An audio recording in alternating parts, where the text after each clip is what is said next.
नमस्कार दोस्तों, स्वागत है मेरे यूट्यूब चैनल पे। मैं अभिनव चौहान आज आपके लिए पॉलिटी का टॉपिक लेके आया हूँ, जुडिशरी सिस्टम इन इंडिया। आज हम जानेंगे जुडिशरी सिस्टम ऑफ इंडिया कैसे वर्क करता है, कौन कौन से पार्ट हैं, कौन कौन से आर्टिकल हैं और एग्जाम में किस प्रकार से इसमें क्वेश्चन आते हैं, कौन कौन से इंपॉर्टेंट आर्टिकल्स हैं जो आपको ध्यान रखना चाहिए एग्जाम के टाइम पे।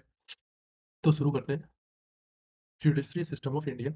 इसके अंतर्गत देखा जाए तो बेसिकली तीन पार्ट मोस्ट इंपॉर्टेंट है। सुप्रीम कोर्ट है, हाई कोर्ट है, लोअर कोर्ट है। तो अगर सुप्रीम कोर्ट की बात की जाए तो ये किस पार्ट में है, तो सुप्रीम कोर्ट हमारा पार्ट 5 में है।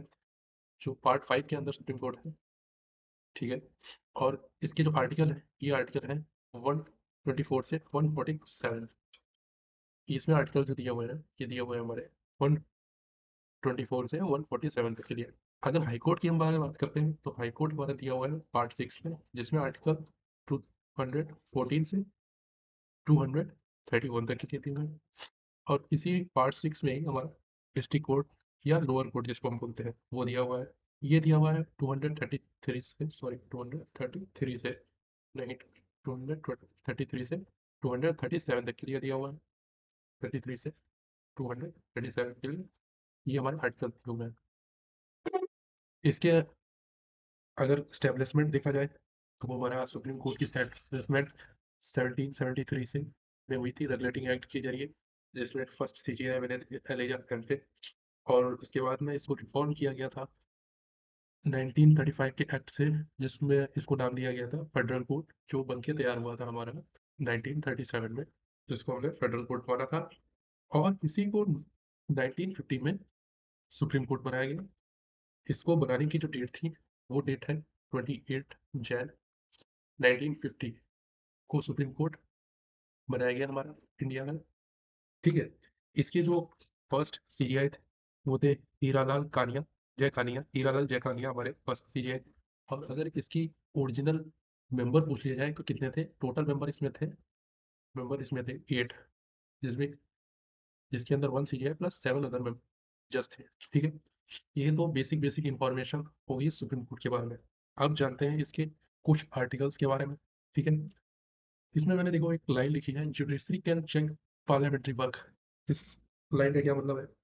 मतलब इसका ये है कि जुडिशरी जो है पार्लियामेंट्री वर्किंग पे नजर रख सकती है कि जो पार्लियामेंट्री वर्क है, जो पार्लियामेंट कानून बना रहा है, वो हमारे ओरिजिनल जो मूल फ्रेम जो है उसके अंतर्गत सही है कि नहीं है। तो ये जो आता है हमारा, ये एक आर्टिकल के अंदर आता है, एक्ट 122 के, ठीक है। इसी में एक और आर्टिकल है जिसमें ये कहा जाता है सुप्रीम कोर्ट हाई कोर्ट के जजों के कर्तव्यों की जांच संसद नहीं कर सकता है। मतलब क्या है कि जुडिशरी जो है पार्लियामेंट की वर्किंग चेक कर सकती है, बट पार्लियामेंट के पास में कोई अधिकार नहीं है कि वो जुडिशरी में बैठे हुए जजों की वर्किंग या कर्तव्यों की जांच करें। ये दिया हुआ है हमारा आर्टिकल 121 में। ये आर्टिकल ही हमको दिखाता है कि हमारी जुडिशरी कितनी इंडिपेंडेंट वर्क करती है हमारे इंडिया में। अब अगर हम अपॉइंटमेंट की बात करते हैं तो अपॉइंटमेंट जो है हमारा प्रेसिडेंट करते हैं। प्रेसिडेंट किसी की सलाह पे करते होंगे, ये तो है नहीं कि डायरेक्ट कर देंगे। तो इसके लिए एक कमेटी बनती है जिसको हम बोलते हैं कोलोजियम मेथड, और कमेटी बोल सकते हैं इसमें। इसमें 5 मेंबर की जज होते हैं, 5 मेंबर जज होते हैं इसमें, ठीक है। और ये सजेस्ट करते हैं नाम को, तो उसी पे ज़्यादातर प्रेसिडेंट हामी भरते हैं, ठीक है। वो उनको अपॉइंट कर देते हैं। तो अपॉइंटमेंट अगर आर्टिकल में देखा जाए तो सुप्रीम कोर्ट के जजों की अपॉइंटमेंट का आर्टिकल है हमारा 124 का पार्ट 2। अपॉइंटमेंट हमारी होती है 124 के पार्ट 2 में। अगर क्वालिफिकेशन की बात करें तो क्वालिफिकेशन होती है 124 के पार्ट 3 में, ठीक है। इसके अंदर क्वालिफिकेशन क्या क्या आती हैं, या तो आपको 5 ईयर हाई कोर्ट के जज हो, या तो 10 ईयर आपने हाई कोर्ट में किसी बेंच से लॉयर या लॉ किया हो, लॉ की प्रैक्टिस की हुई हो। एक और मेथड है जिसमें बोला जाता है कि राष्ट्रपति के राष्ट्रपति के फेवरेबल होना या राष्ट्रपति के नज़र में कानून का ज्ञाता होना। ये एक कंडीशन है, मगर इस कंडीशन से आज तक किसी को जज नहीं बनाया गया है, तो इसलिए ये ज़्यादा इंपॉर्टेंट नहीं है। बट ये क्वेश्चन बन सकता है कि कभी भी अगर बनाना चाहे स्टेटमेंट बेस में कि किस मेथड से आज तक हमारे यहाँ अपॉइंटमेंट ऑफ जज नहीं हुई है, तो ये आपका स्टेटमेंट किया जा सकता है राष्ट्रपति के नज़र में कानून का ज्ञाता होना।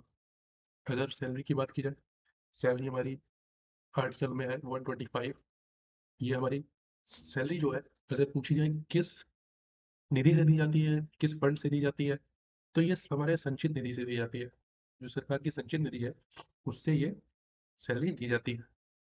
सैलरी, क्या क्या सैलरी होती है सीजीआई की, अगर सैलरी की बात करें तो टॉप तो ये होती है 2,80,000, 2,80,000 रुपये। और अदर जजों की सैलरी होती है 2,50,000 रुपये।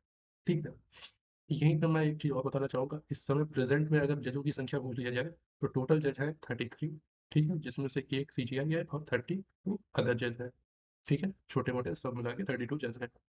अगर ओथ की बात की जाए तो ये ओथ सीजीआई को दिलाता है प्रेसिडेंट। ठीक है, और ओथ हमारी आती है 124 के 6 पार्ट में।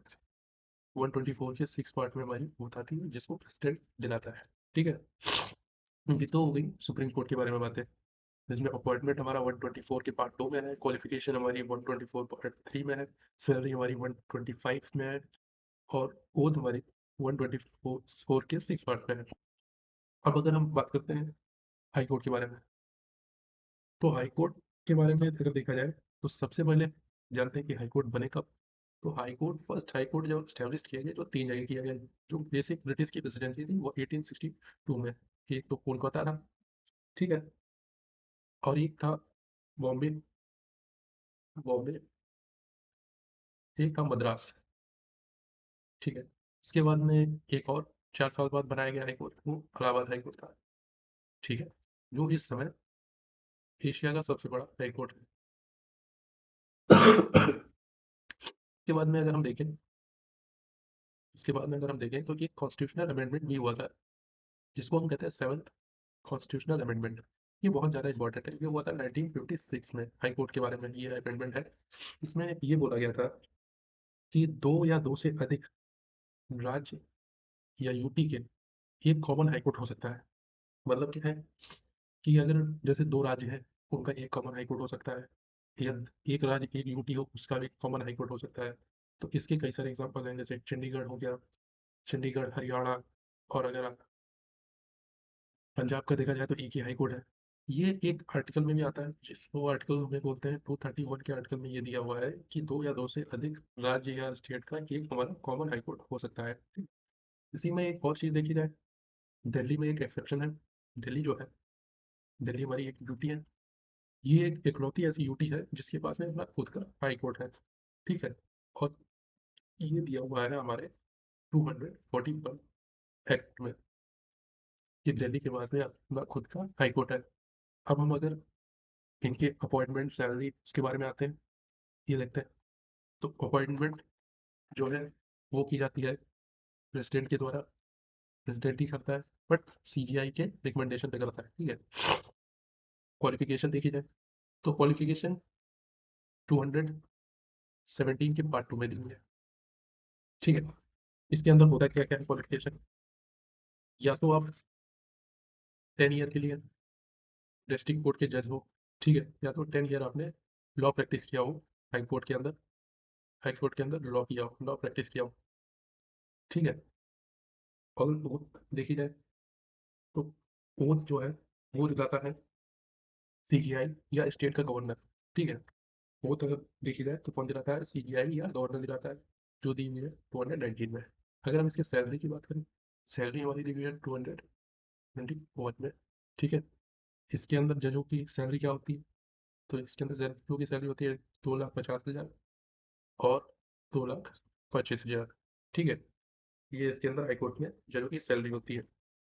इसकी जो सैलरी जो होती है वो कहाँ से दी जाती है, तो ये जो है राज्य की संचित निधि से दी जाती है।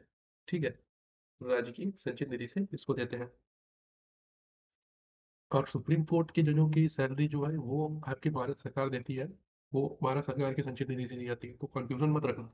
हाई कोर्ट की सैलरी जो है वो देते हैं आपके भारत सरकार की संचित निधि से, और जिस राज्य का वो जज होता है हाई कोर्ट में, वो दी जाती है राज्य के। सुप्रीम कोर्ट की दी जाती है भारत सरकार की संचित निधि से, और हाई कोर्ट की जज की दी जाती है उसकी राज्य के संचित निधि से। ठीक है, आज के लिए ये इतना ही। आगे हम जानेंगे इसकी वर्किंग, और डिस्ट्रिक्ट हाई कोर्ट के बारे में हम जानेंगे। फिलहाल के लिए धन्यवाद। इसको लाइक, शेयर एंड सब्सक्राइब जरूर करें। क्योंकि आगे हम और भी कंटेंट ला सकें। Thank you.